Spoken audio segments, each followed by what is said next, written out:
Welcome to Kick Him. Welcome to Kick Him in the Head, a podcast that takes an inside look at the world of mixed martial arts, featuring interviews from some of the top fighters from South Africa and around the world, with a focus on the EFC and UFC promotions. I'm your host, Yao. Join us as we delve deep into the techniques, strategies, and mindsets of these world-class athletes, learning from their experiences and getting insights into what it takes to succeed in the toughest sport on earth. Welcome to the Kick Him in the Head podcast. And as always, we have an absolutely jam-packed MMA episode for you. Today, I'm speaking with Jaco Du Plessis, the relentless South African warrior with an unbeaten pro record of 4-0 and is on an 8-fight winning streak. He's fighting out of Chivalry Bloodhound Sport MMA, and Jaco is an absolutely massive fighter in the middleweight division in the EFC. Having waited a long time for his title shot, he now gets it against Luke, the young gun Michael, at EFC 116. Jaco is finally getting his chance on the 8th of August, and we're speaking to him today to find out more about his fight against Luke Michael. Jaco Du Plessis, welcome to the Kick Him in the Head podcast. Azza, thanks for having me. I appreciate your time for putting me on your show.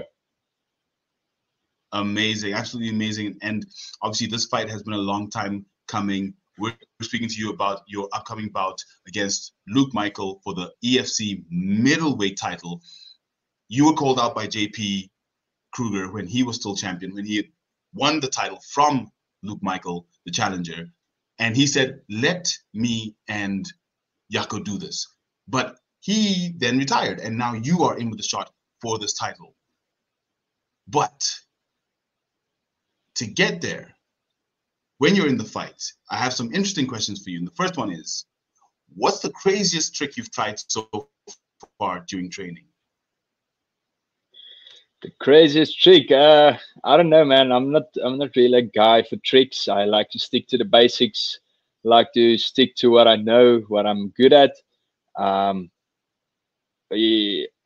say, yeah, I don't know. Like I said, I don't really try tricks. I try what I'm good at, and I stick with that. So yeah, yeah. So as I mentioned, you're coming up against someone who you and he had an intense face-off at EFC 115. How are you dealing with the mind games and the head tricks that he's already been throwing at you and will be most likely throwing at you coming up to the fight? Because we know Luke. Luke talks a lot of trash. I love Luke Michael. And just as a disclaimer, he's one of my favorite fighters. He was the first fighter on our show. He's the reason we had our first episode. So, always shout out to Luke Michael. But how are you going to deal with the mind games and the intensity that comes with fighting Luke Michael?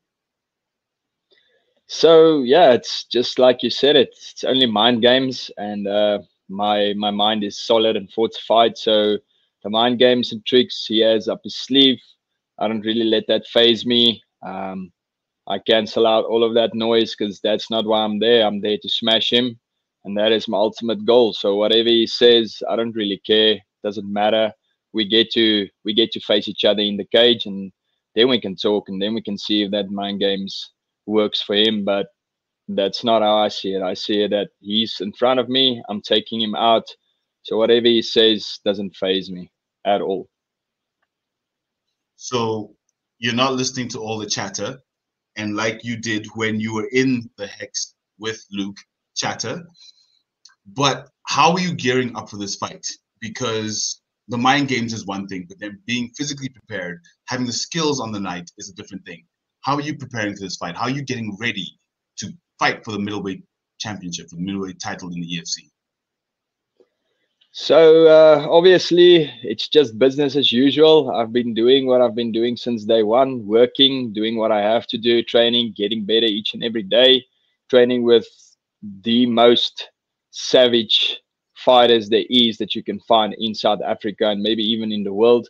So I know I'm fully prepared for wherever this fight takes me. Like I said, I train with beasts each and every day. And I firmly believe that when you have a winning recipe, why change anything up? You know, I've just been going at my training like I've always been. Didn't change anything up. Just kept on training hard because there's no easy rounds at CIT. No easy rounds at CIT, and you are fighting with absolute killers. We spoke on the Fight Week show, and literally you are surrounded by champions, former champions, but people who are either holding gold or have held gold. But in your current training camp, which legendary fighter would you bring in to elevate your game? And you're already fighting at the highest level. I mean, you're fighting with the current UFC middleweight champion, Jaco Du Plessis. But who would you bring in? Which legendary fighter would you bring in to say, you know what? For example, Bruce Lee, let's go. I want to try flying, flying kick or something. Who would you bring in? So, in all honesty, I wouldn't really bring anyone in. I already have a lot of legends that I train with, that I see as legendary, that made a lot of history. So there's not really anyone that I would bring into my camp. But in a dream scenario, if I could have the privilege of training with someone, I'd definitely say it will be Anderson Silva. Yeah, that would be someone that I would like to train with. But like I said, my camp is full of legends, so not necessarily to up my game in my camp, but just for the experience of it, you know. The Spider, the legendary Spider, the middleweight who made the middleweight division worth fighting in. That's an absolutely phenomenal fighter. I mean, yeah, I'd love to see Anderson Silva in your corner. You know, that'll be equally as phenomenal as seeing Drickus, who I'm sure is going to be in your corner at the upcoming EFC 116. Now, with 116 coming up, there's obviously been a little bit of tension, as we've just spoken about, between you and your opponent. But what words do you have for Luke Michael? What do you have to say to him about the upcoming fight? So just to add on something that you just said, Drickus won't be on my corner, unfortunately. He's obviously fighting 10 days after me. He has to fly over to accumulate to the weather and all of that stuff, jet lag. But I know he'll be there in spirit. And then as for what I have to say for Luke Michael, I don't have anything bad to say for him. All that I can say to him is that I hope he's training hard. I hope he's preparing to the best of his abilities. Like I said to him in the cage, I'm looking to fight the best version he has to offer. I don't want any excuses on the night when I take that title. So I'm looking for the best version out of him so that I can beat the best version he has to offer. And that's going to be an absolutely phenomenal fight. I'm really looking forward to it. Luke has all the experience. You've got the hunger, the desire. It's the right time for this fight to really unify the middleweight division, because obviously Luke was injured for a long time and he just came back, and now JP's retired. So whoever wins this fight is most likely going to be a champion that continues for a while. So I'm really looking forward to this fight at EFC 116. But you've never been on our show before, and for anyone who comes on our show, we have what we call our fighter quiz. Okay, are you let's ready? see. Let's see how I do. I'm ready. Kick him in the head, a fighter quiz. Okay, awesome. First question: who's your favorite fighter? It goes without saying, Anderson Silva. Already mentioned him, so yeah, Anderson the Spider Silva. What a legend. The one and only. What's your favorite fighting style? Oh, that's a nice one. I'd say I'd like obviously martial arts, mixed martial arts as a whole.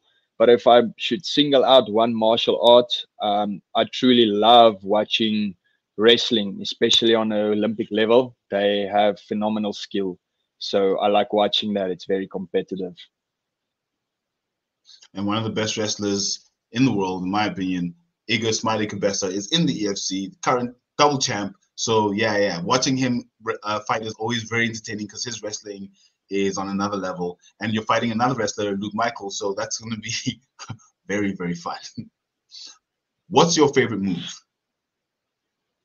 Favorite move? I don't know. I don't have a favorite move, but if I had to choose something, I'd say Jab.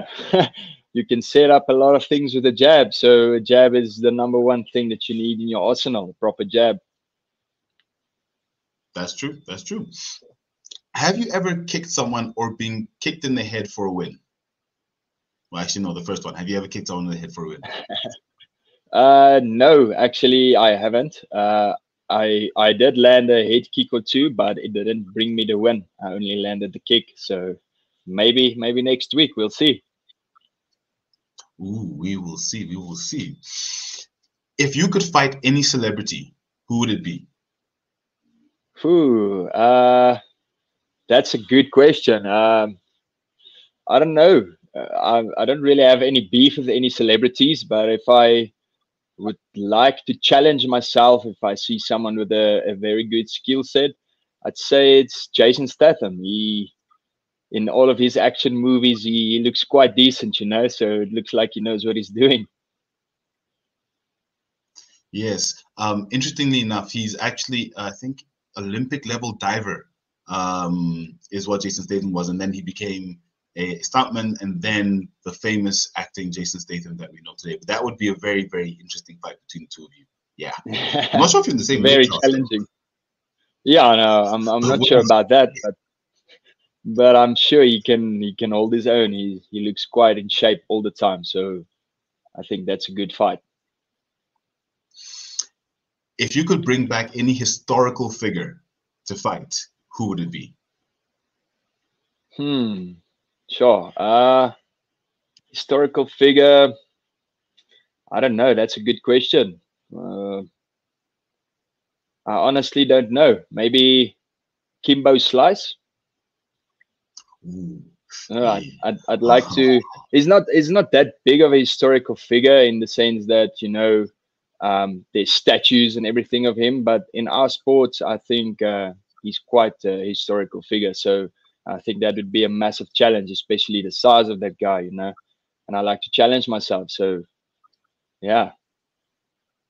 Kevin Ferguson. He did pass away a few years ago, but yeah, Kimbo Slice he was a legend. He's literally one of the reasons I'm into MMA. When he first got into the UFC and fought against Houston Alexander, that was the first fight I went to hunt down and watch was Kimbo Slice. So yeah, that would be a very, very fun fight. That would be a great fight. What's your favorite movie about fighting? Favorite movie about fighting? I like Gladiator. Was one of my favorite movies, one of my all-time favorites. It's not necessarily like fighting in a cage, but fighting in an arena full of people, killing the other guy. That the moment I watched that movie, I instantly said this is my favorite movie. So I like The Gladiator. Absolute classic with Russell Crowe. You can't get a better historical epic than Gladiator. Well, between that and Troy is also pretty fun. On a scale of 1 to 10, how big of an MMA enthusiast are you? So when I started out with MMA, I was a 10. And now that I'm actually on the scene, I don't really follow the sport as much as a fan because I'm constantly training. I barely get time for my family. So so when I started out, I was obsessed, watched all of the videos that I can. Now I only watch fights to study them, and I don't really watch it as a fan. So I'd say I'm at a 5 now. Oh, that's interesting. Okay. That's interesting. The more you studied it, the more it became a technical thing for you, more than something you're enthusiastic about as such. Yes. I'm still very enthusiastic about fighting in a whole, but just like looking back at when I started, I couldn't get enough of it. I couldn't leave my phone. I couldn't leave the videos. Now I couldn't be bothered. I'd watch big cards and stuff like that, but I'm not as into it as I was in terms of following each and every press conference, following all of the build-ups. Yeah, it just takes away a lot of my time, and I feel my time is better spent in the gym, you know. So yeah. Look, to be honest, that's fair enough. That's why you have people like us is to then spend the time you guys are training. We're then watching those tapes and delivering the information. So we've got you, no problem at all. If you guys need anything, you talk to us, media. Awesome. But how do you? So obviously you're in camp now. You're about to fight in about a week or so. How do you stay mentally relaxed, mentally focused, especially in such an intense environment such as Team CIT out in Pretoria? So we actually have a awesome gym. You know, our coach focuses on us, each and every one of us individually. He lays out the plan for us, and then all I have to do is focus on myself, focus on doing what he says. And I'm not there to think, you know, I'm there to execute what I should be doing, what I'm being told to do. And that is what I do. I'm only focusing on myself. So I try not to think a lot so that there's no head games and doubts and anything like that creeping in, so that I can just stay focused. So I'm sure you get asked this question a lot, and this question that I always like asking when I speak to anyone from Team CIT. But tell me more about Coach Mornay and the coaching team specifically. We've got Stefan Delaray. We've got a good coaching team at Team CIT. Tell me more about how it is working with that coaching team that is a team that literally develops champions. We've got the former welterweight champion, Zico Makingele, who's also joined Team CIT. We have Ntando Zondi, an absolutely phenomenal fighter who's also at Team CIT. We've just got so many, Demar Penna. How does it feel working with a coaching staff that literally grows champions? It's crazy, you know, because they tell you stuff to do and you know it works, and they show you that it works. And if you just believe in them like they believe in you, the world is your oyster. I mean, Triggers is a UFC middleweight champion, the best in the world, and this was his coaches from day one, you know. And look where he got. So we know that whatever coach tells us works. We just have to follow his lead and do what he says. And you can honestly feel the atmosphere when he's in the gym. Everybody's listening. Everybody's focusing on what he says. Before he enters the gym, everybody's warming up. There's a lot of jokes. As soon as he enters the gym, everybody's quiet. Everybody stands up to greet him. Everybody is quiet until he says what we are doing today. And then there's no more joking around. He has a nice way of enforcing us to listen to him and not doing our own thing. And if we make mistakes, you get consequences, you know. So yeah, that's how it is. Listen, Jaco, thank you so much for making the time. I'm really looking forward to seeing you fight. Like I said, Luke Michael, absolutely love him. He's a mauler. You're a skilled technical fighter. Team CIT, Cape Town versus Pretoria. It's going to just be an absolute epic night, as always, EFC produces. So I'm really looking forward to that fight. For anyone who's looking to find you, where can they find you on social media? Where can they hit you up? So you can find me on Instagram at Jaco Du, DUP 13. That's my Instagram handle. And then on Facebook, you can also find me at Jaco Du Plessis. And that is the only social media that I have for now. I don't have Twitter, I don't have TikTok, but I'll guess I'll be working on that as soon as I'm champion, since there's a lot of people that also use those platforms. So yeah, but for now, that's where you can find me, Instagram and Facebook. Yeah. And just one more thing, Pretoria for the win, boy. And new. Pretoria for the win. Jaco, thank you so much. To everyone listening, don't forget to like, comment, and subscribe at HeadkickPod on all platforms. Drop comments. Tell us who you want us to speak to next. If you have any further questions for Jaco, hit us up. Let us know. And until next time, Jaco, now, you haven't been on our show before, but the way we like to end a show is with a nice, loud, big kick him in the head. So can I get a nice, loud, big kick him in the head from you? Okay, I'm going to try my best. Kick him in the head. That's right. Thank you so much, Jaco.